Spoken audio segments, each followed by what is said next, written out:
Hello बच्चों, तो आज के लेक्चर में हम PYQ की सीरीज देखेंगे वेव ऑप्टिक्स को लेकर। तो पहला क्वेश्चन हमारे सामने दिया हुआ है।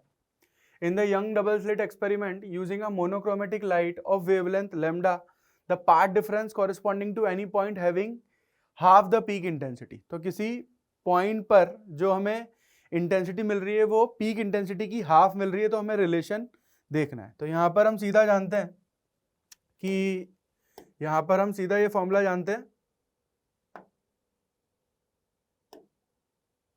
यहां पर हम ये जानते हैं कि जो हमारी नेट इंटेंसिटी किसी पॉइंट पे होती है YDAC में, वो कितनी होती है 4i cos square del phi by 2। ठीक है, यहां पर आई नेट जो है वो नेट इंटेंसिटी उस पॉइंट पर है, और 4i क्या है मैक्सिमम इंटेंसिटी, और फाई क्या है फेज डिफरेंस। तो हमें यहाँ पर क्या फाइंड करना है, पाथ डिफरेंस फाइंड करना है। तो पाथ डिफरेंस हमें फाइंड करना है। अगर फेज डिफरेंस मिल जाएगा तो पाथ डिफरेंस मिल जाएगा। नेट इंटेंसिटी हमें कितनी दी हुई है, net intensity is half the peak intensity, तो मैं इसको 2i लिख दूंगा। 2i बराबर 4i cos square del phi by 2। तो cos del phi बाई 2 की वैल्यू हमें क्या मिल जाएगी, इससे cos del phi बाई 2 की वैल्यू हमें मिल जाएगी 1/√2।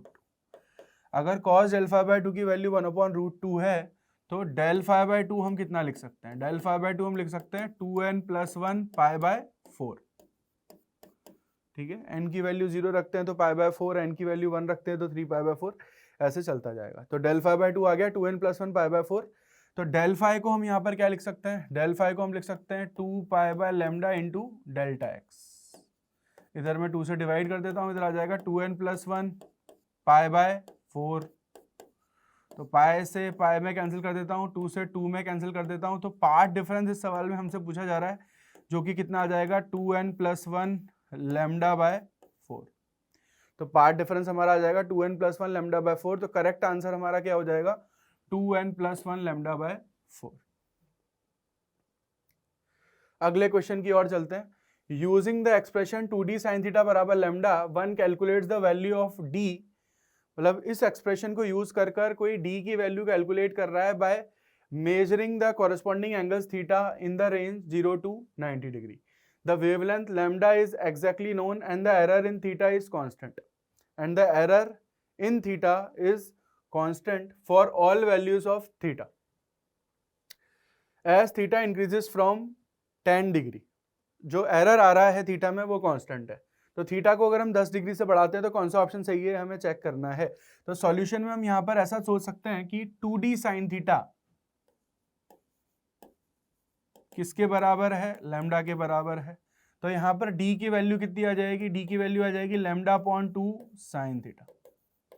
अगर मैं दोनों तरफ log ले लेता हूं तो मुझे क्या मिलेगा ln d, इधर आ जाएगा ln लैम्डा, इधर आ जाएगा -ln2 minus sine theta, minus ln sine theta. अगर मैं इसको डिफरेंशिएट कर दूं तो log x का डिफरेंशिएशन आ जाएगा 1/x into D of D. Lambda constant है, तो इसको डिफरेंशिएट करेंगे तो 0 आ जाएगा। 2 कांस्टेंट है, डिफरेंशिएट करेंगे 0 आ जाएगा। log x का डिफरेंशिएशन आ जाएगा 1/sin थीटा। ठीक है, इंटू साइन का differentiation cos theta into D theta. तो जो एरर इन डी है वो क्या है, कांस्टेंट है। साइन अपॉन कॉस को हम क्या लिख सकते हैं, tan थीटा लिख सकते हैं। यहाँ पे आ जाएगा -1/d थीटा tan थीटा। तो जैसा कि हम यहाँ पे देख पा रहे हैं हमें मिल रहा है d/d ऑफ d।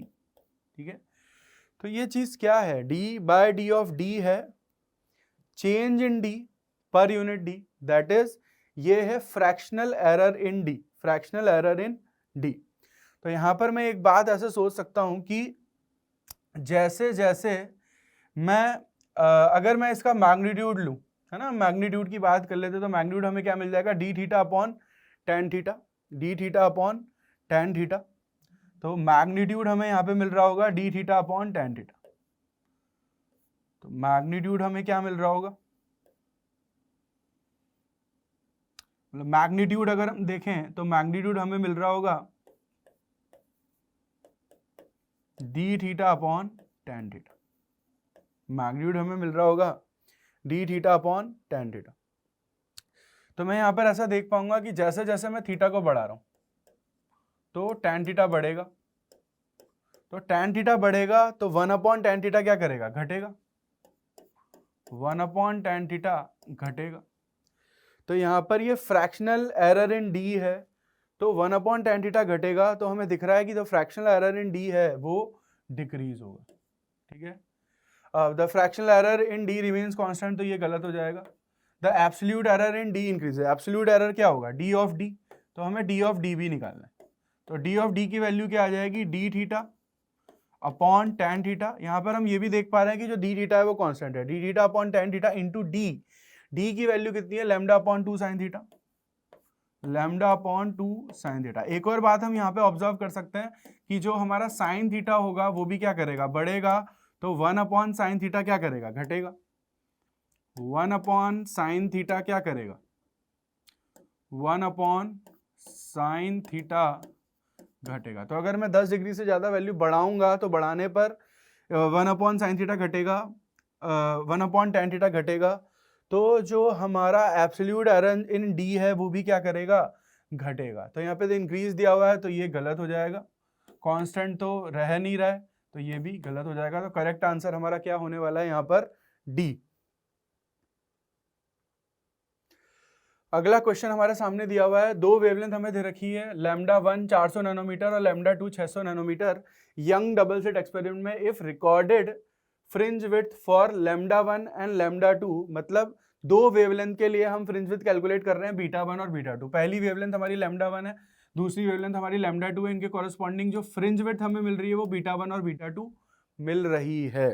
तो फ्रिंज विड्थ का फॉर्मूला हम जानते हैं, फ्रिंज विड्थ का फॉर्मूला क्या होता है, lambda capital D by small D, lambda capital D by small D. Formula पहले लिख लेते हैं, आंसर बाद में निकाल लेंगे। And the number of fringes for them with a distance y, number of fringes for them within a distance y on one side of central maxima are m1 and m2।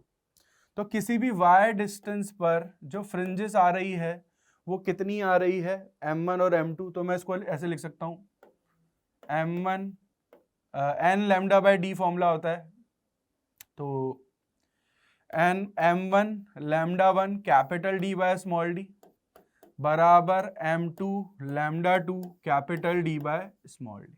ठीक है, तो किसी भी y distance में पहली वाली wavelength की fringes m1 है और दूसरी वाली वेवलेंथ की फ्रिंजेस m2 है। कैपिटल डी यहाँ पे सोर्स और स्क्रीन के बीच का डिस्टेंस है, स्मॉल डी यहाँ पर दोनों सोर्सेज के बीच का डिस्टेंस। तो यहाँ पर क्लियरली हम देख पा रहे हैं, क्या देख पा रहे हैं कि जो लैम्डा 2 है वो लैम्डा 1 से बड़ा है, लैम्डा 2 लैम्डा 1 से बड़ा है, capital D small D same रहने वाला है, तो बीटा 2 बीटा 1 से बड़ा हो जाएगा। दूसरी बात हम यहाँ पर क्लियरली देख पा रहे हैं कि लैम्डा 2 अगर बड़ा है तो m2 छोटा होगा, और अगर लैम्डा 1 छोटा है तो m1 बड़ा होगा, तभी ये दोनों बराबर हो सकते हैं। ठीक है, तो यहाँ पर मैं बोलूंगा कि m1 m2 से बड़ा हो जाएगा। From the central maxima third maxima of lambda 2 overlaps with fifth minima of lambda 1। तो यहाँ पर हमसे बोल रहा है कि थर्ड, मतलब अगर मैं यहां पर ऐसे सोचूं, ये हमसे बोल रहा है कि from the central maxima third maxima of lambda 2 overlaps with fifth minima of lambda 1। तो इसको हम इस रिलेशन से सोचते हैं। अगर मैं यहां पर ऐसा सोचूं कि लैम्डा 1 हमारा 400 है, लैम्डा 2 हमारा 600 है, तो क्या रिलेशन हमें मिलेगा, m1 इंटू, अगर मैं कैंसिल करूंगा तो इधर 2 आएगा, इधर कितना आ जाएगा 3, मैंने कैंसिल कर दिया इसको, 400 रखा, 600 रखा, इधर 2 बचा, इधर 3 बचा, इधर m2 बचा। ठीक है, तो यहां पर हम क्या रिलेट कर पा रहे हैं, from the central maxima second maxima of lambda 1 overlaps with third maxima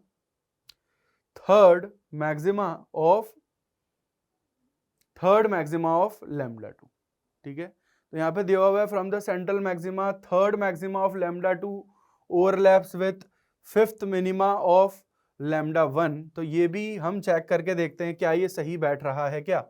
तो हम यहाँ पर ऐसा लिख सकते हैं, third maxima of lambda 2 that is 3 third maxima of lambda 2, this should be equal to fifth minima of lambda 1। तो fifth minima of lambda 1 को हम क्या लिख सकते हैं, पहला मिनिमा कहाँ पे मिलेगा, लैम्डा 2 पर। मतलब मिनिमा के लिए अगर हम देखें तो थर्ड मैक्सिमा तो मैंने 3 लिख दिया, और फिफ्थ मिनिमा के लिए मैं क्या लिख सकता हूँ, फिफ्थ मिनिमा कुछ ऐसे चलता है 2n-1 लैम्डा बाय 2। तो पहला मिनिमा निकालने के लिए हमें n की वैल्यू 1 रखनी होगी। तो अगर मैं पांचवा मिनिमा निकालूंगा तो मैं इसको क्या लिख सकता हूँ, यहाँ पर n की वैल्यू 5 लिख सकता हूँ। तो कितना आ जाएगा, 9 lambda by 2, 9 lambda by 2।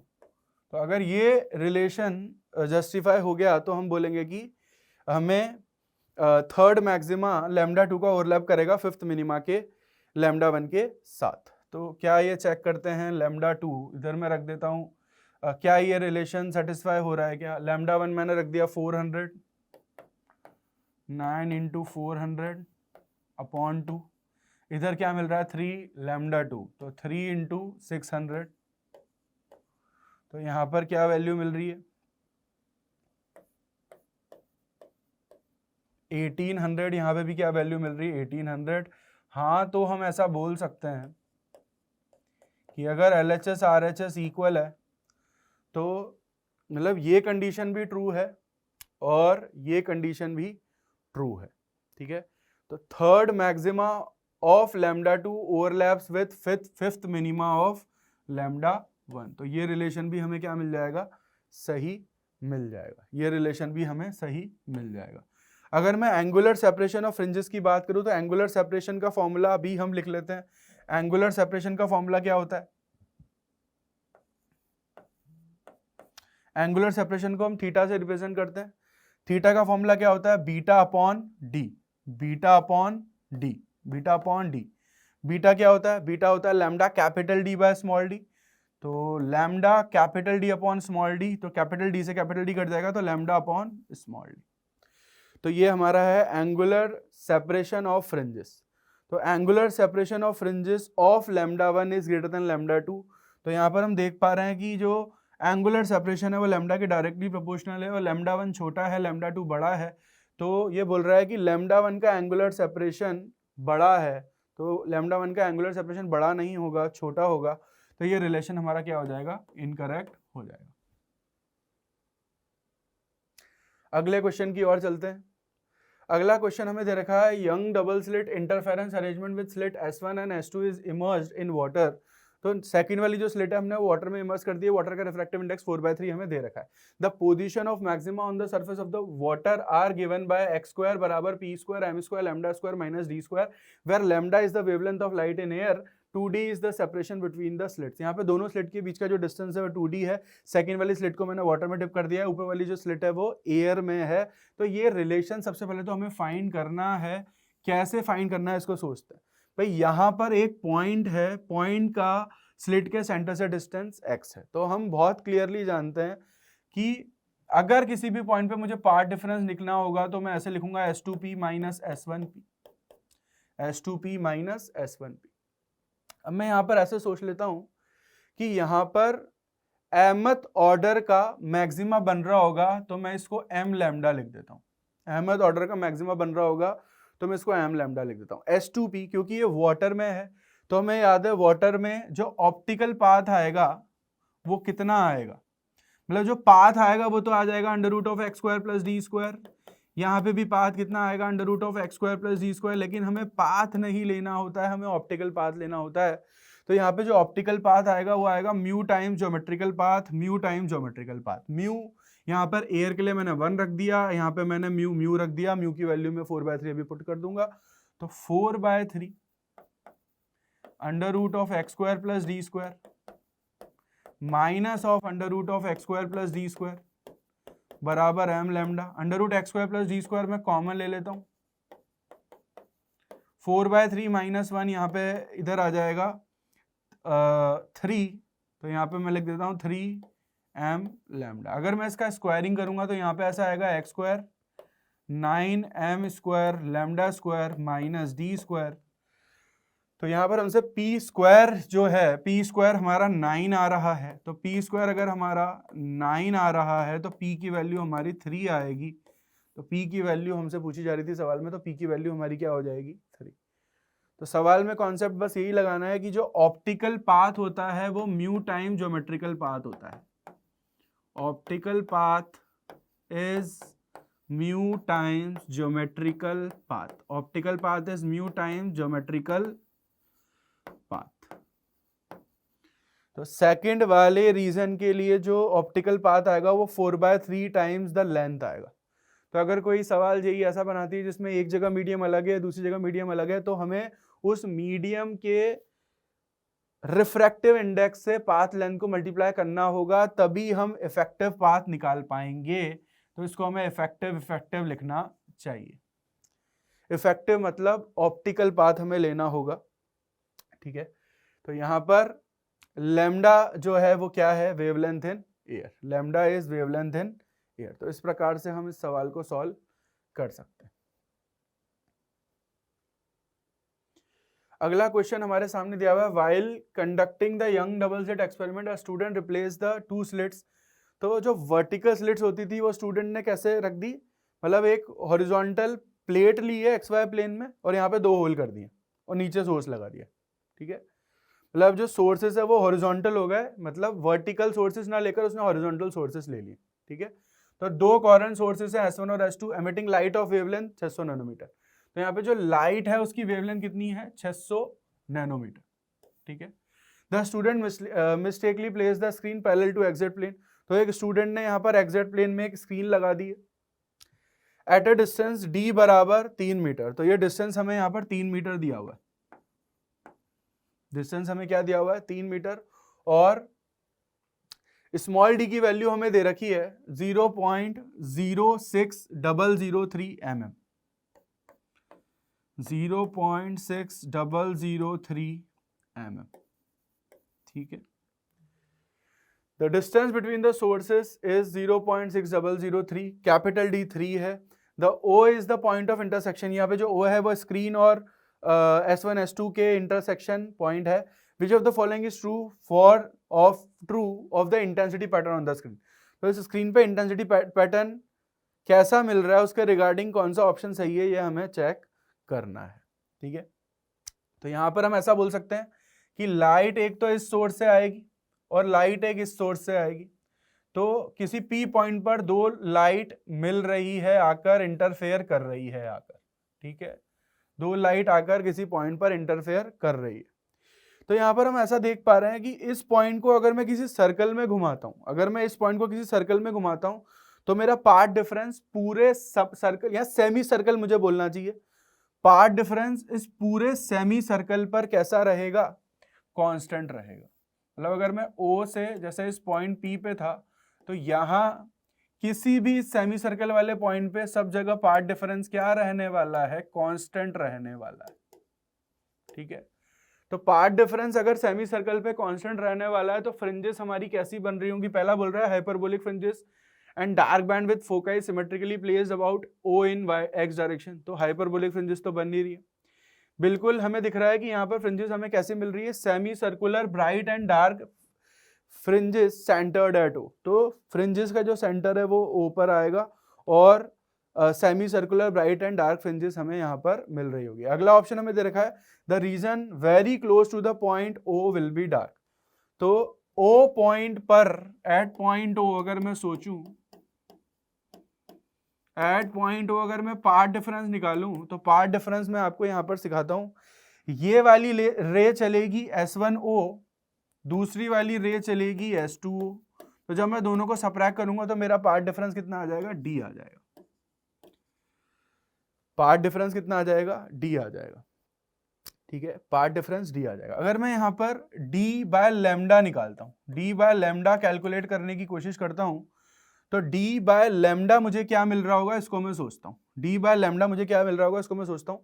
D की वैल्यू मेरे पास है 0.6003 mm, लैम्डा की वैल्यू मेरे पास है, लैम्डा की वैल्यू मेरे पास है 600 नैनोमीटर।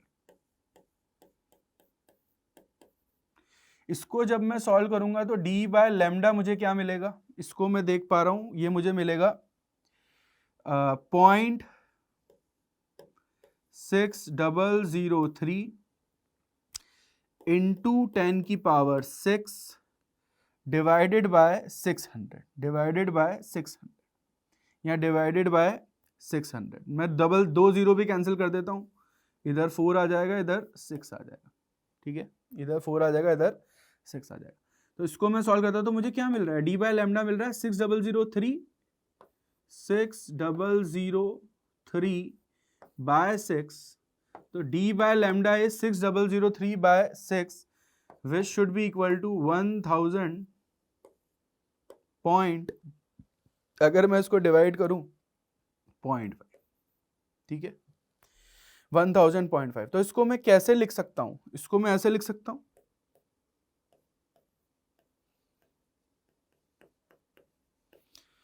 वन थाउजेंड प्लस 1/2, इसको मैं क्या लिख सकता हूं, 1000 प्लस 1/2, ठीक है। तो मेरा ये जो d आ रहा है इसको मैं क्या बोल सकता हूं, इसको मैं बोल सकता हूं 2n प्लस 1 लैम्डा बाय 2। भाई ऐसा ही कुछ आ रहा है। यहाँ हम अगर इसमें से क्या कॉमन ले ले, 2 कॉमन ले ले तो 2000 प्लस 1, 2000 प्लस 1/2 इंटू लैम्डा, ये हमारा पार्ट डिफरेंस आ रहा होगा, ठीक है। तो हमसे बोल रहा है कि the region very close to the point will be a dark, yes, तो जो पॉइंट बिल्कुल करीब है उसके वो कैसा होगा, dark. Straight bright and dark bands parallel to x axis, तो ये भी गलत हो जाएगा, straight bright and dark bands हमें नहीं मिल रहे हैं, इस तरह से बैंड्स हमें मिल रहे हैं, और बिल्कुल करीब जो पॉइंट ओ के है वो फ्रिंज हमें कैसी मिल रही है, डार्क मिल रही है। अगला क्वेश्चन हमारे सामने है, two coherent monochromatic point sources S1 and S2 of wavelength 600 nanometre. तो दो सोर्सेस है जिनकी वेवलेंथ 600 नैनोमीटर है, are placed symmetrically on either side of the centre of the circle as shown, the sources are separated by a distance 1.8 mm। दोनों sources है वो 1.8 mm से separated है। This arrangement produces interference fringes visible as alternate bright and dark fringes on the circumference of the circle। तो इस circumference of the circle पर हमें कहीं डार्क कहीं ब्राइट फ्रिंजेस मिल रही है, वो भी खैर हम चेक कर लेंगे कि कहाँ पे डार्क कहाँ पे ब्राइट मिलेगी, ठीक है। हमें बोल रहा है the angular separation between the two consecutive bright spot is delta theta. दो कंसेक्यूटिव ब्राइट स्पॉट के बीच का जो एंगल है इज डेल्टा थीटा, वो डेल्टा थीटा है। तो कौन सा ऑप्शन यहाँ पे करेक्ट है हमें चेक करना है। सबसे पहला हमें दिया हुआ है अ dark spot will be formed at point P2। तो पॉइंट P2 पे अगर मैं आपसे पूछूं कि पार्ट डिफरेंस कितना है तो आप फिर से बोलोगे पार्ट डिफरेंस होगा S1P2 minus S2P2, S1P2 minus S2P2। तो पार्ट डिफरेंस उस पॉइंट पे कितना आने वाला है, D आने वाला है, D आने वाला है, ठीक है। अगर मैं यहां पर d बाय लैम्डा कैलकुलेट कर लूं तो d बाय लैम्डा की वैल्यू हमें क्या मिलेगी, 1.8, लैम्डा की वैल्यू कितनी है 600 नैनो इज 10 की पावर -9, तो यहाँ पे आ जाएगा 1.8 इंटू 10 की power 6 divided bye 600 divided by 600 d by lambda, ठीक है। तो 2 0 मैं कैंसिल कर देता हूं, इधर मैं 4 लिख देता हूं, इधर आ जाएगा 18000 divided by 6, D by lambda कितना आने वाला है 3000, ठीक है। तो आपको समझ में आ रहा है कि जो हमारा P2 पॉइंट है वहां पे पार्ट डिफरेंस कितना मिल रहा है, 3000 लैम्डा। पार्ट डिफरेंस अगर 3000 लैम्डा मिल रहा है इसका मतलब मैक्सिमा बना कि मिनिमा बना, अरे भाई यहाँ पे पार्ट डिफरेंस 3000 लैम्डा आया तो यहाँ मैक्सिमा बना, ठीक है। यहाँ पे पार्ट डिफरेंस जितना रे यहाँ से चली उतना रे यहाँ से चली, दोनों रे बराबर बराबर चली है, तो यहाँ पार्ट डिफरेंस 0 आ जाएगा। पार्ट डिफरेंस 0 मतलब यहाँ भी क्या बनेगा, मैक्सिमा बनेगा, ठीक है, तो पहला ऑप्शन हमें दिया हुआ है dark spot will be formed at point P2, yes. तो P2 पर क्या डार्क स्पॉट बना? नहीं, ये मैक्सिमा की कंडीशन है, तो डार्क स्पॉट नहीं बना। ठीक है, अगला ऑप्शन हमें दिया हुआ है the angular separation between the two consecutive bright spot decreases as we move from P1 to P2। जैसे हम P1 से P2 जाएंगे, तो मैं आपको यहां पर एक बात और सिखाता हूं कि जैसे हम P1 से P2 जा रहे हैं, एक बात सुनिएगा इसमें, तो ये एंगल हमने थीटा मान लिया, ये भी एंगल हमारा थीटा होगा। तो अगर ये हमारा डिस्टेंस d है, तो ये किसी भी पॉइंट पर हम, ये कोई भी पॉइंट है हमारा, तो यहाँ पे जो पार्ट डिफरेंस आने वाला है वो कितना आने वाला है? d cos theta. Path difference कितना आने वाला है? d cos theta. ठीक है, तो ये बोल रहा है कि पार्ट डिफरेंस अगर हमारा d cos theta, the angular separation between the to consecutive bright spots decreases as we move from P1 to P2। तो दो consecutive bright spots अगर मैं देखूं, तो दो consecutive मतलब bright spot के लिए मैं पार्ट डिफरेंस को क्या लिख सकता हूं? अगर यहां पर ब्राइट स्पॉट बन रहा है तो मैं d cos थीटा को n लैम्डा लिख सकता हूं। ठीक है, तो cos थीटा की वैल्यू हमें क्या मिल जाएगी? cos थीटा हमें मिल जाएगा n lambda upon D, n lambda upon D. तो अगर मैं cos को डिफरेंशिएट कर दूं, minus sine theta D theta, इधर कितना आ जाएगा? डी हमारा चेंज हो नहीं रहा है, dn lambda upon D, dn lambda upon D. ठीक है, तो डी थीटा की वैल्यू हमारे पास क्या आएगी? डी थीटा की वैल्यू हमारे पास आएगी lambda upon d into d n upon sine theta, ये नेगेटिव है। ठीक है, तो हमसे बोल रहा है the angular separation between two consecutive bright spots decreases as we move from P1 to P2 along the first quadrant. तो जैसे हम P1 से P2 जाएंगे, तो P1 से P2 जाने पर हमारा थीटा घटेगा, P1 से P2 जाने पर हमारा थीटा घटेगा, थीटा घटेगा तो साइन थीटा घटेगा, साइन थीटा घटेगा 1 अपॉन साइन थीटा बढ़ेगा, तो डी थीटा भी हमारा क्या करेगा? बढ़ेगा। तो the angular separation between two consecutive bright fringes bright spots decreases as we move from P1 to P2 along the first quadrant। तो यहाँ पे इंक्रीज आ रहा है, तो ये गलत हो गया। ठीक है, at P2 the order of the fringe will be maxima, तो P2 पर जो फ्रिंज ऑर्डर है वो मैक्सिमा है, तो ये सही है। ठीक है, the total number of fringes produce between P1 and P2, तो यहाँ पे 0th ऑर्डर की फ्रिंज है, यहाँ पे 3000 ऑर्डर की फ्रिंज है। The total number of fringes produced between P1 and P2 in the first quadrant is close to 3000, तो ये भी बिल्कुल सही है। ठीक है, तो इस प्रकार से ये सारे ऑप्शंस हम चेक कर सकते हैं। अगला क्वेश्चन हमारे सामने दिया हुआ है, in a Young double slit experiment the slit separation D is 0.3 mm and screen distance is 1 meter. A parallel beam of light of wavelength 6000 nanometer is incident on the slit at an angle alpha.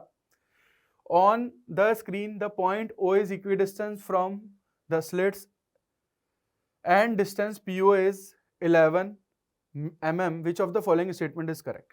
तो यहाँ पर हमें ये दिया हुआ है कि ये जो डिस्टेंस है y वो 11 mm है, तो ये डिस्टेंस हमें y दिया हुआ है 11 mm। ठीक है, यहाँ पर हमें कैपिटल D की वैल्यू दे रखी है 1 मीटर, स्मॉल d की वैल्यू हमें दे रखी है 0.3 mm, वेवलेंथ हमें दे रखी है 600 नैनोमीटर। ठीक है, तो ऑब्लिक लाइट यहाँ पे गिर रही है, तो हम यहाँ पे बोल सकते हैं कि ये दोनों जो पॉइंट होंगे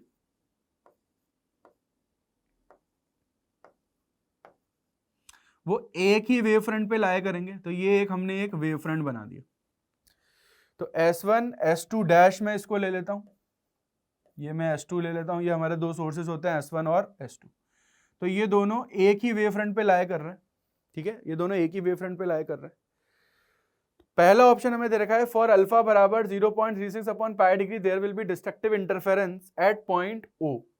तो सबसे पहले तो पॉइंट O की बात चल रही है, तो पॉइंट O की जब बात चलेगी तो हमारी वेव, नीचे वाली वेव कितना ट्रैवल करेगी, अगर मैं पॉइंट O की बात करूं एट O, तो हमारी जो नीचे वाली वेव है वो ट्रैवल करेगी S2 dash S2 plus S2O, और हमारी ऊपर वाली जो वेव है वो कितना डिस्टेंस ट्रैवल करेगी S1O, और यही हमारा पार्ट डिफरेंस आने वाला है O पॉइंट पर, यही हमारा पार्ट डिफरेंस आने वाला है O पॉइंट पर।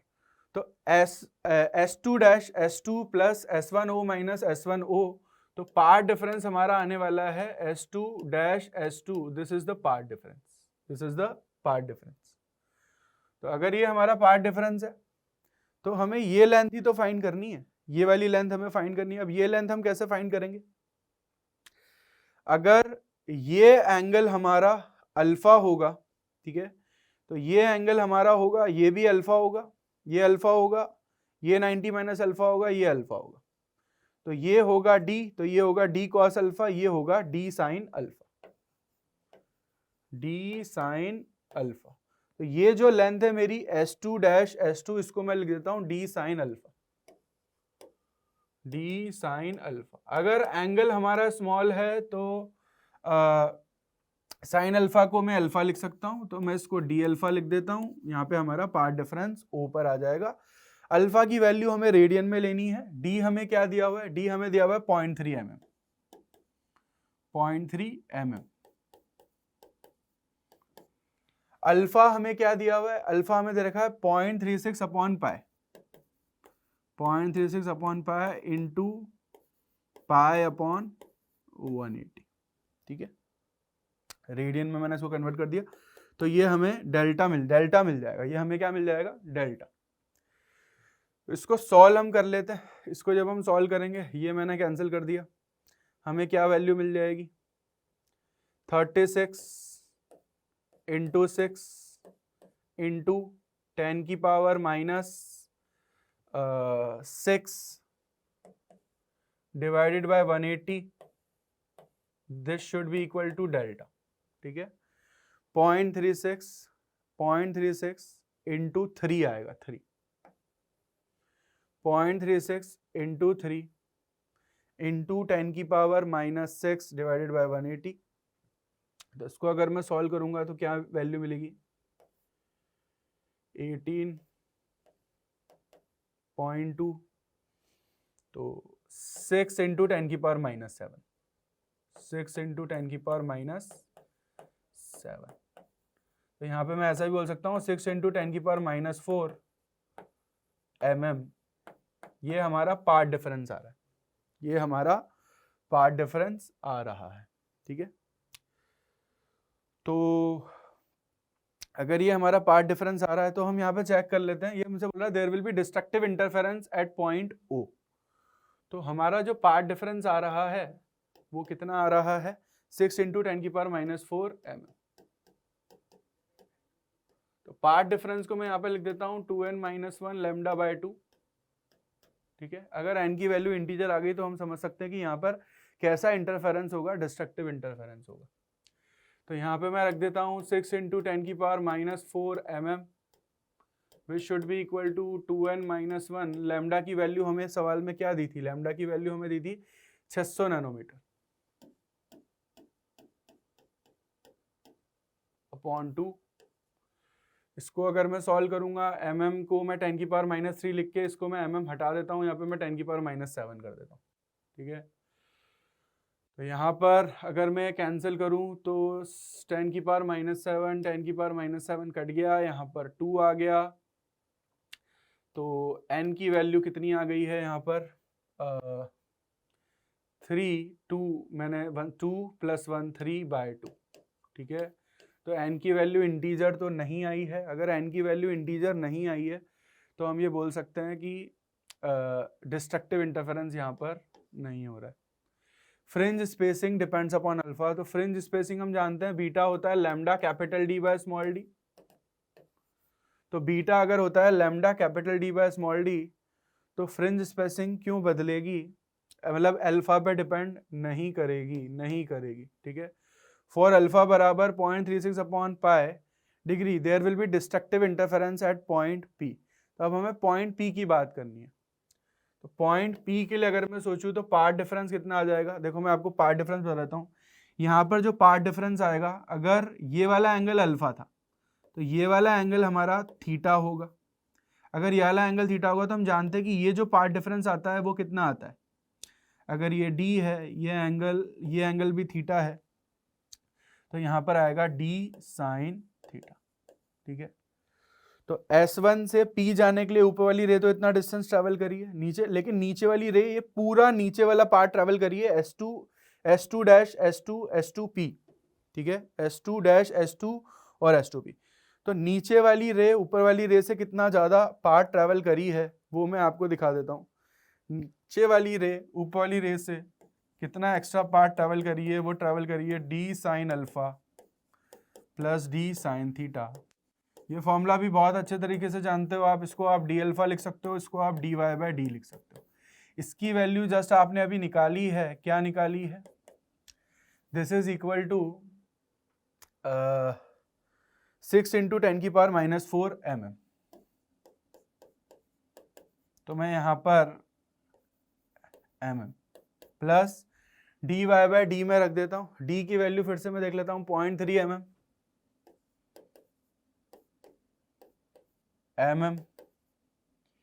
y की वैल्यू हमारे पास कितनी है, y की वैल्यू हमारे पास है 11 mm।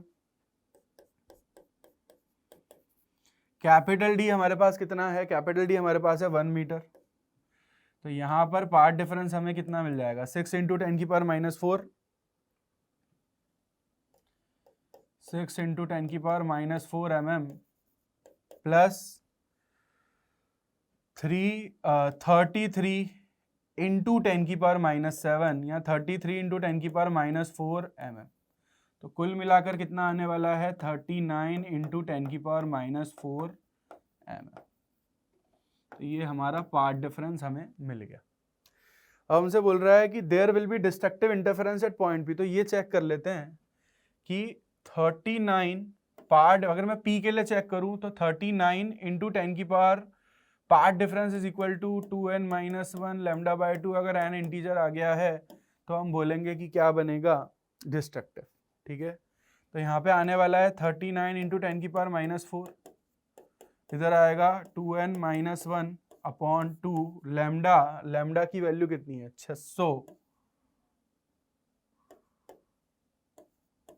नैनोमीटर, ठीक है। इधर 2 आने वाला है। तो इसको जब मैं सॉल्व करूंगा तो मुझे क्या वैल्यू मिलेगी, इसको सॉल्व करने पर मुझे मिल रहा होगा 6 इंटू 10 की पावर -7, 6 इंटू 10 की पावर -7, तो ये 0 मैं कैंसिल कर देता हूँ।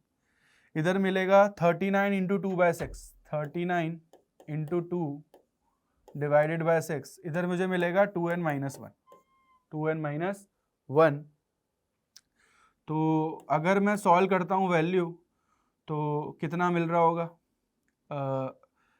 ये वैल्यू मुझे मिलेगी 13 प्लस 1 कितना आ जाएगा, 14/2 आ जाएगा 7। तो n की वैल्यू हमें मिल रही है यहाँ पर 7। तो यहाँ पर हमें n इंटीजर मिल रहा है, इट मीन्स हम बोल सकते हैं कि अल्फा की इस वैल्यू के लिए डिस्ट्रक्टिव इंटरफेरेंस हमें मिल रहा है p पॉइंट पर। अगला ऑप्शन हमें दे रखा है फॉर अल्फा बराबर 0 there will be constructive interference at point P।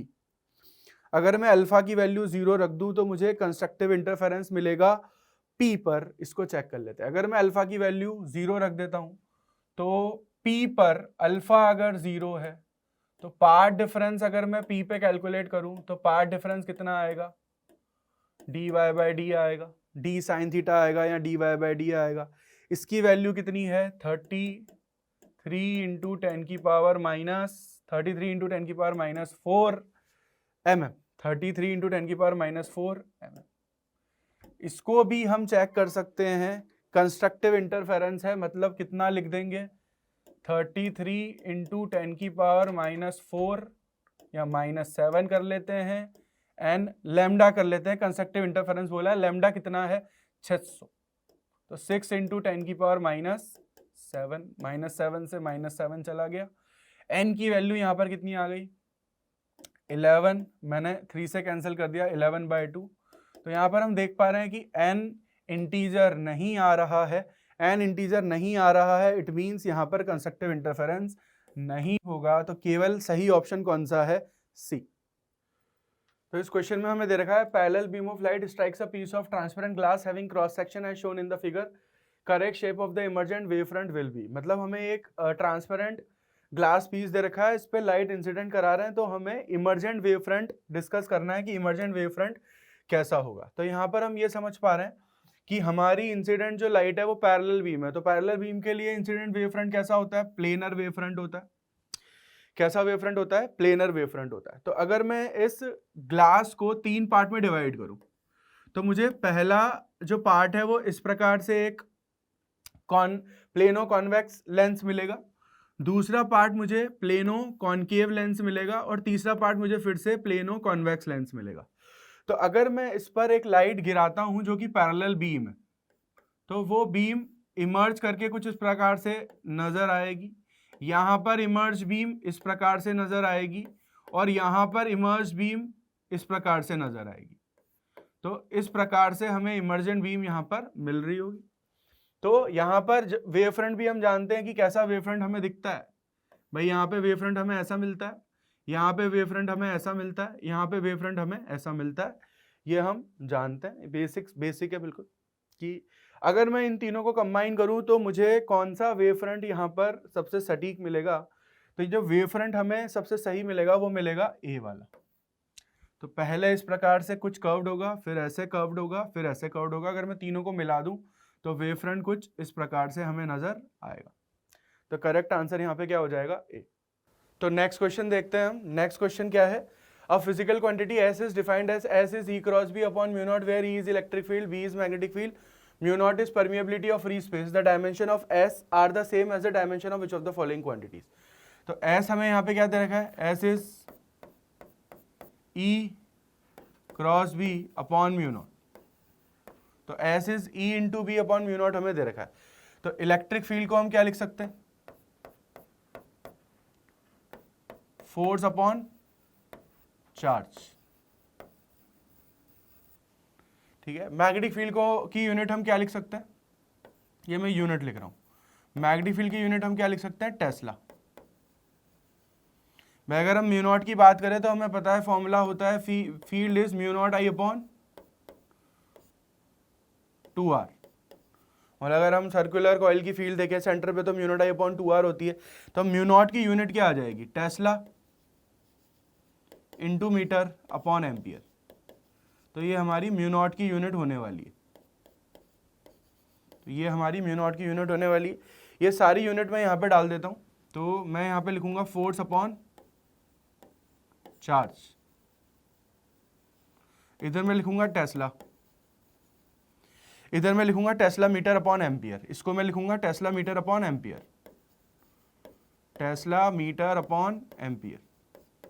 तो यहाँ पर टेस्ला से टेस्ला मैं कैंसिल कर दूंगा। चार्ज होता है करंट इंटू टाइम, चार्ज क्या होता है, करंट इंटू टाइम, करंट से करंट मैं कैंसिल करता हूं, तो force upon time into meter, यहाँ लेंथ है ना, तो मीटर को मैं क्या लिख सकता हूँ, लेंथ, तो मीटर को मैं लेंथ लिख देता हूँ।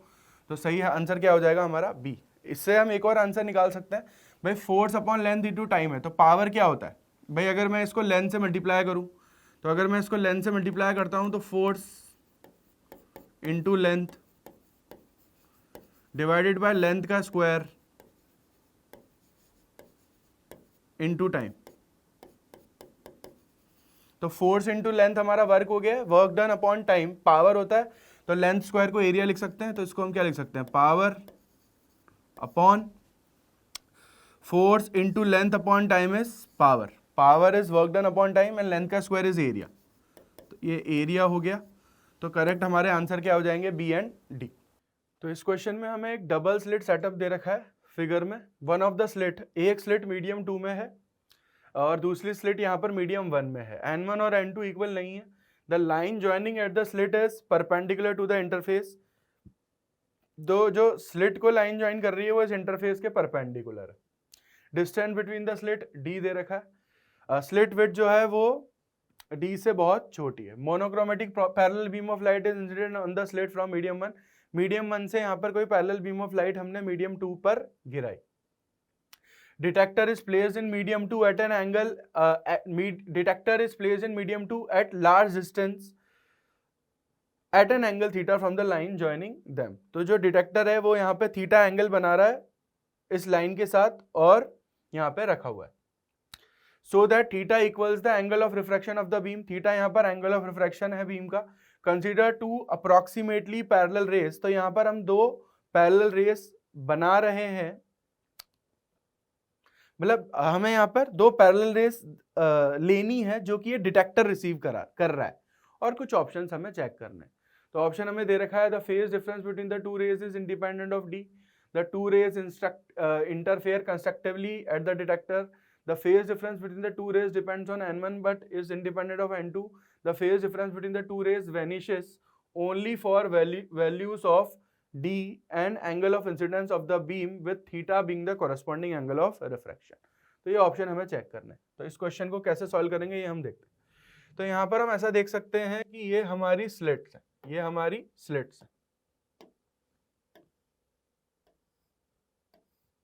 यहाँ पर हमारी एक लाइट रे एंटर कर रही है कुछ इस प्रकार से और यहाँ पर ये हमारा एंगल ऑफ रिफ्रैक्शन थीटा है। n1 n2 बराबर नहीं है तो ये एंगल हमारा थीटा है, ये एंगल हमारा थीटा हो गया। तो ये एंगल हमारा थीटा है तो इस एंगल को हम आई ले लेते हैं। This angle is I and this angle is theta. ठीक है, तो यहां पर भी मैं कुछ ऐसा सोच सकता हूं कि ये बीम इस प्रकार से निकल रही है, दोनों पैरेलल बीम है, ये दोनों बीम पैरेलल है, ये वाली और ये वाली बीम पैरेलल है और यहां पर ये एंगल आई है, दिस एंगल इज आई, ये वाला एंगल आई है, ये वाला एंगल आर, यहाँ इसको हम थीटा लिख सकते हैं। इसको हम क्या लिख सकते हैं, इसको हम थीटा लिख सकते हैं। This angle is theta, this angle is theta.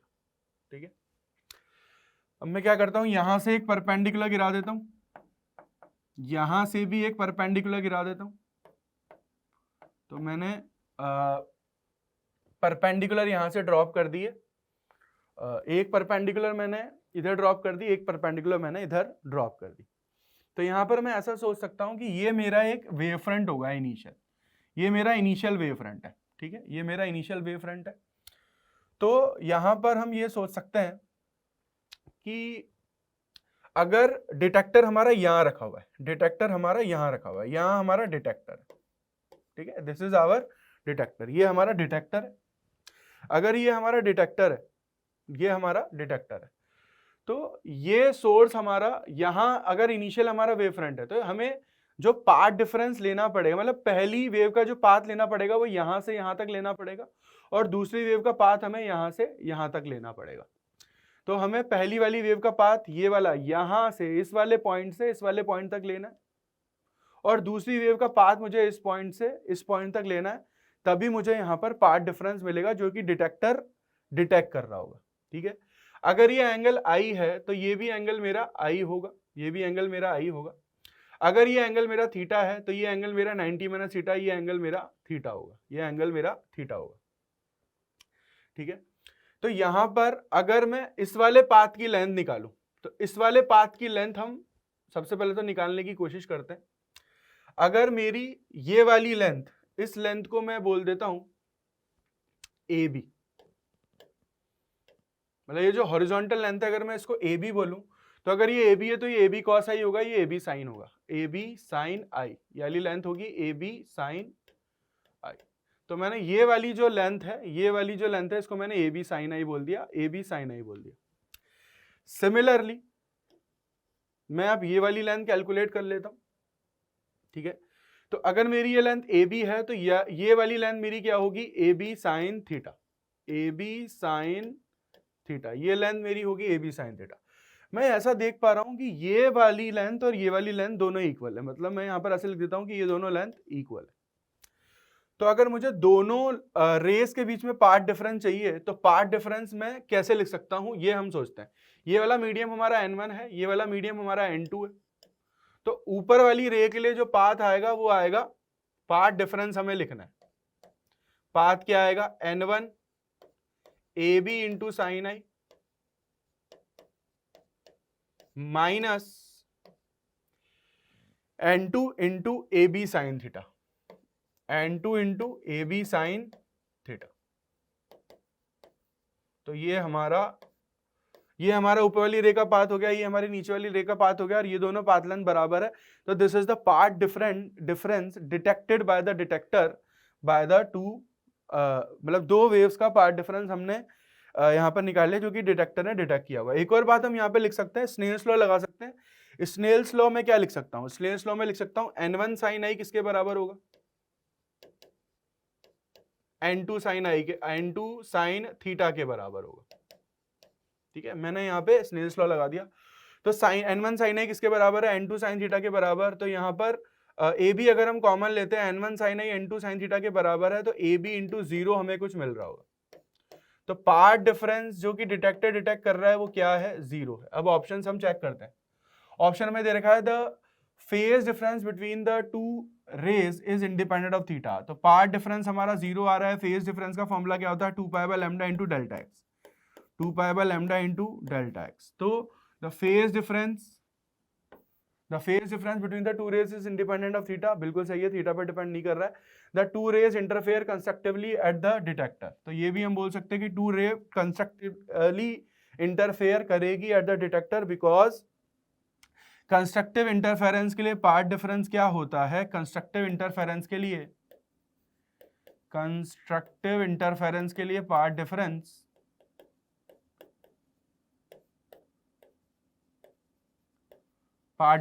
0 होता है। कंस्ट्रक्टिव इंटरफेरेंस के लिए अगर पाथ डिफरेंस 0 है तो वेव्स कंस्ट्रक्टिवली इंटरफेयर कर रही है। अगला option, the phase difference between the two rays depends upon n1 but is independent of n2। तो फेज डिफरेंस ना n1 पे डिपेंड कर रहा है ना n2 पे डिपेंड कर रहा है, तो ये गलत हो गया। The phase difference between the two rays vanishes only for values of d and the angle of incidence of the beam with angle theta being the corresponding angle of reflection. तो यहाँ पर जो फेज डिफरेंस है वो d और theta पर depend नहीं कर रहा है, तो हम ये ऑप्शन भी हमारा सही नहीं होगा। तो करेक्ट आंसर हमारे ए और बी हमें मिलेंगे। अगला क्वेश्चन हमें दे रखा है, monochromatic light wave is incident normally on a glass slab of thickness d।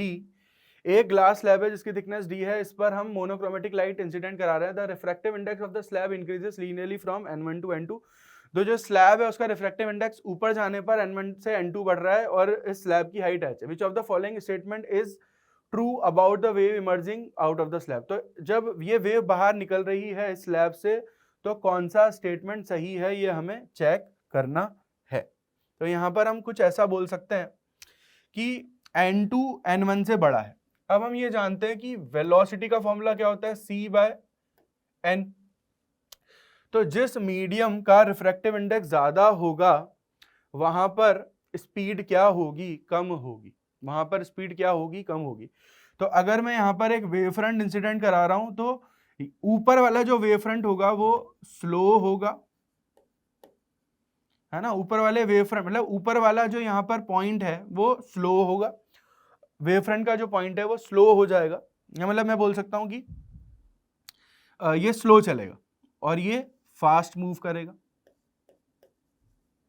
ठीक है, तो अगर मैंने कोई इंसिडेंट वेव फ्रंट यहां पर इंसिडेंट कराया तो किसी टी टाइम में वेव फ्रंट यहां पहुंचा और ये वाला वेव फ्रंट कुछ आगे पहुंचा। तो अब मैं वेव फ्रंट यहां पर कुछ इस प्रकार से बना सकता हूं। मतलब ये जो कॉरेस्पॉन्डिंग पॉइंट है वो यहां आ गया और ये कॉरेस्पॉन्डिंग पॉइंट यहां आ गया, ये कॉरेस्पॉन्डिंग पॉइंट यहां आ गया। ठीक है, इस वेव फ्रंट का कॉरेस्पॉन्डिंग पॉइंट यहां आ गया और ये वेव फ्रंट का कॉरेस्पॉन्डिंग पॉइंट यहां आ गया है। ठीक है, अगर मैं इस एंगल को यहां पर थीटा मान लूं, इस एंगल को ये मैं थीटा मान लूं, तो हमसे क्या पूछ रहा है, a monochromatic light wave is incident normally on a glass slab of thickness d as shown in figure. The refractive index of the glass slab increases linearly from n1 to n2 over a height h. Which of the following statement is are correct about the wave emerging out of the slab. It will deflect by an angle tan inverse n2 का square minus n1 का square upon 2h, n2 minus n1 d by h. It will not deflect. The deflection angle depends upon n2 minus n1 and not on the individual values of. तो हम ये check करते हैं कि कैसे deflection कैसे very कर रहा है. तो ऊपर वाला जो पॉइंट था हमारा वेव फ्रंट का, उसको मान लो अगर t टाइम लगा तो t टाइम में कितना डिस्टेंस ट्रेवल कर रहा है d. तो टाइम को मैं लिख सकता हूं डिस्टेंस अपॉन स्पीड. स्पीड क्या बन जाएगी c by n2. सिमिलरली जो मेरा नीचे वाला पॉइंट है, इसको कितना टाइम लगेगा यहां से यहां पहुंचने के लिए, d upon c bye n1. ठीक है, प्लस ये डिस्टेंस अगर मैं x मान लेता हूं, ये डिस्टेंस अगर मैं x मान लेता हूं, तो टाइम कितना लगेगा x upon distance upon speed, distance upon speed c. दोनों t की वैल्यूज को अगर मैं इक्वेट करूं तो मुझे क्या मिलेगा, n2 d बाय c बराबर n1 d by c plus x upon c, x upon c. तो x की वैल्यू यहाँ पर मुझे क्या मिल जाएगी, x की वैल्यू मुझे मिल जाएगी n2 minus n1 into D. तो x की वैल्यू अगर मुझे मिल गई n2 minus n1 into D, तो tan थीटा में क्या लिख सकता हूँ, tan थीटा में लिख सकता हूँ x अपॉन h. ठीक है, ये वैल्यू मैं यहाँ पे डाल देता हूँ, तो n2 minus n1 D upon h. तो tan थीटा हमें ये मिल गया. तो यहाँ पे हम देख पा रहे हैं tan inverse n2 minus n1 d by h, it will deflect by this angle. The deflection angle depends only on n2 minus n1 and not on individual values of n1 and n2. तो correct answer हमारे b और d होने वाले. तो इस question में हमें एक प्लेन पोलराइज ब्लू लाइट दे रखी है. Plane polarise blue light incident on a prism such that there is no reflection from the surface of the prism.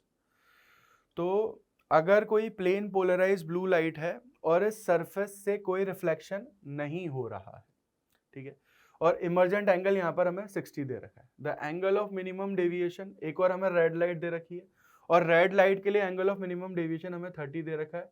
Refractive index of prism for blue light is √3.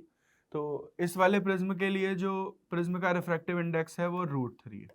ठीक है, blue light के लिए जो refractive index है वो √3 है. तो कौन सा स्टेटमेंट सही है ये हमें चेक करना है. तो यहाँ पर हमें एक प्लेन पोलराइज ब्लू लाइट दे रखी है. अगर प्लेन पोलराइज ब्लू लाइट यहाँ पर दी हुई है जो कि इस प्रिज्म पर गिर रही है और डेविएशन यहाँ 60 डिग्री मिल रहा है, तो यहाँ पर हम देख पा रहे हैं कि इस प्लेन पोलराइज लाइट के लिए हमें कोई रिफ्लेक्शन नहीं मिल रहा है. अगर कोई रिफ्लेक्शन हमें यहाँ पर नहीं मिल रहा है तो इट मीन्स ये जो लाइट गिर रही है वो किस एंगल पे गिर रही होगी भाई, ये ब्रूस्टर्स एंगल पर फॉल कर रही होगी. कितना एंगल पर फॉल कर रही होगी, ब्रूस्टर्स एंगल पर फॉल कर रही होगी. तो अगर ये लाइट ब्रूस्टर्स एंगल पर फॉल कर रही है तो ये जो इमर्जेंट लाइट मिलेगी इसमें जो हमें ऑसिलेशंस मिलेंगे वो भी हमें इसी प्लेन में मिलेंगे. यहाँ पर जो लाइट इंसिडेंट हुई उसका कोई रिफ्लेक्शन नहीं हुआ और ये ब्रूस्टर्स एंगल पर फॉल करी. अगर ये ब्रूस्टर्स एंगल पर फॉल करी है तो मैं tan i को क्या लिख सकता हूँ, म्यू लिख सकता हूँ, म्यू ब्लू. तो i की वैल्यू म्यू ब्लू यहाँ पर √3 दे रखा है, तो tan i अगर √3 है तो i यहाँ पर मुझे कितना मिल जाएगा, i यहाँ पर मुझे मिल जाएगा 60 डिग्री. तो i की वैल्यू मुझे 60 डिग्री मिल गई. सिमिलरली मैं डेविएशन को कितना लिख सकता हूँ, i plus E minus A. Deviation में लिख सकता हूँ i plus E minus A. First surface पर अगर मैं स्लेन्स लॉ लगाऊं तो मुझे क्या मिलेगा, ये एंगल r1 होगा. 1 इंटू साइन आई बराबर mu blue into sine r1. एक रिलेशन हम ये भी लिख सकते हैं. तो म्यू ब्लू हमारा √3 है, साइन आई हमारा 60 है, साइन 60 √3/2 होता है. तो साइन r1 कितना आ गया, साइन r1 आ गया 1/2. तो r1 की वैल्यू हमें कितनी मिल गई, r1 की वैल्यू हमें मिल गई 30. हमें एक और चीज पता है कि r1 यहाँ पर हमें 30 मिल गया, r1 इज 30. तो डेविएशन की वैल्यू कितनी दी हुई है, 60 दी हुई है. डेविएशन की वैल्यू 60 दी हुई है, i 60 दिया हुआ है. प्लस ई माइनस ए, तो 60 कैंसिल करता हूँ, इट इम्प्लाइज ए और ई भी क्या हो जाएंगे, बराबर हो जाएंगे। ए और ई भी क्या हो जाएंगे, बराबर हो जाएंगे। तो यहाँ पे हमें मिल गया कि ए और ई भी क्या है, बराबर। तो R1 की वैल्यू हमें 30 मिल गई, ए और ई बराबर है, आई की वैल्यू हमें 60 मिल गई। अब ये ऑप्शन देखते हैं हम। तो blue light is polarise in the plane of incidence, तो ये ठीक है कि ब्लू लाइट जो है वो पोलराइज है किसमें, प्लेन ऑफ इंसिडेंस में। अब हमें फाइंड करना है angle of prism. Angle of prism हमें कैलकुलेट करना है। तो एंगल ऑफ प्रिज्म हम कैसे निकाल सकते हैं, ए और ई अगर यहाँ पर बराबर है तो मैं यहाँ पर R1 की वैल्यू अगर मैंने 30 लिख दी तो हम क्या लिख सकते हैं, R1 प्लस R2 किसके बराबर है, R1 प्लस R2 ए के बराबर है। R1 की वैल्यू 30 है, 30 बराबर A माइनस R2, यहाँ R2 इज A माइनस 30, तो R2 की वैल्यू हमें यहाँ पर मिल जाएगी A माइनस 30। तो सेकंड सरफेस के लिए अगर मैं स्लेज लॉ लगाऊं, इस वाले सरफेस पर अगर मैं स्लेज लॉ लगाऊं तो म्यू साइन R2 किसके बराबर आ जाएगा, सेकंड सरफेस पर अगर मैं स्लेज लॉ लगाऊं तो mu sine R2 will be equal to 1 into sine E, ठीक है। म्यू यहां पर हमें दे रखा है √3 साइन R2 की वैल्यू क्या है हमारे पास, A माइनस 30। साइन ई को हम क्या लिख सकते हैं, साइन ई को हम A लिख सकते हैं, इसको मैंने साइन A लिख दिया, तो यहां से हमें A की वैल्यू मिल जाएगी, एंगल ऑफ प्रिज्म मिल जाएगा। इसको मैं कुछ इस प्रकार से सॉल्व कर सकता हूं, sine A cos B minus cos A sine B बराबर साइन A, ठीक है, ये साइन A मिल गया। तो A की वैल्यू हमें यहाँ पे कैलकुलेट करनी है, तो यहाँ पर हमें क्या मिल जाएगा, इधर हमें मिल जाएगा 1/√3, इधर हमें क्या मिल जाएगा, साइन अपॉन साइन, तो साइन साइन कैंसिल हो जाएगा, इधर हमें मिल जाएगा cos 30, cos 30 इज √3/2, तो इसको मैं लिख देता हूँ √3/2। cos अपॉन साइन क्या मिल जाएगा, cot, तो ये cot A मिल गया, और इधर हमें क्या मिल गया, साइन 30 इज 1/2, तो इस प्रकार से कुछ वैल्यू हमें यहाँ पर मिल रही है।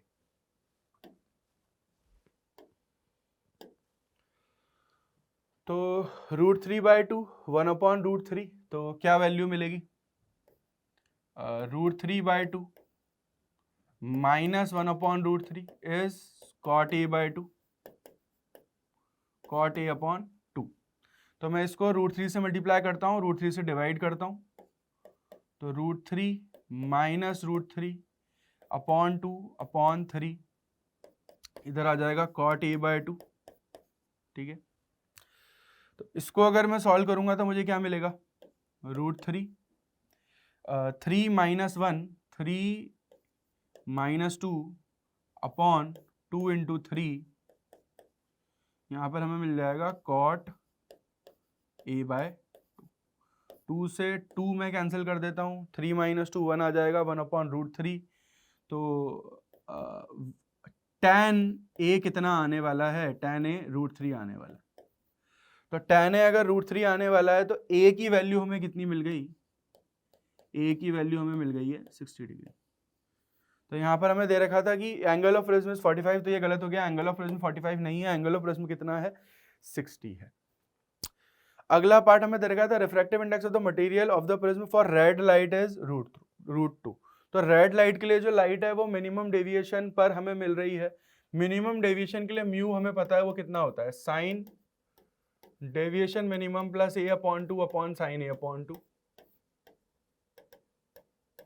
A की वैल्यू हम कैलकुलेट कर चुके हैं, डेविएशन मिनिमम हमें दिया हुआ है 30 डिग्री, A है 60, तो 60 plus 30 90, 90/2 is 45, divided by sine A/2 sine 30।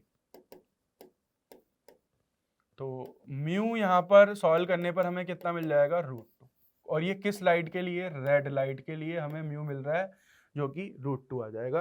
तो ये ऑप्शन हमारा सही हो जाएगा। The angle of refraction of blue light in air at the exit of the plane is 60 degree. तो एंगल ऑफ रिफ्रैक्शन हमें बताना है for blue light in air at the exit plane, that is हमें क्या बताना है, ई बताना है, ए बताना है। तो ई और ए हमने यहाँ पे निकाला ही था, ई और ए हमने कितना निकाला था, ई और ए हमने 60 निकाला था। तो ये भी आंसर हमारा क्या हो जाएगा 60। तो ऑल द बेस्ट बच्चों for your JEE advance examination.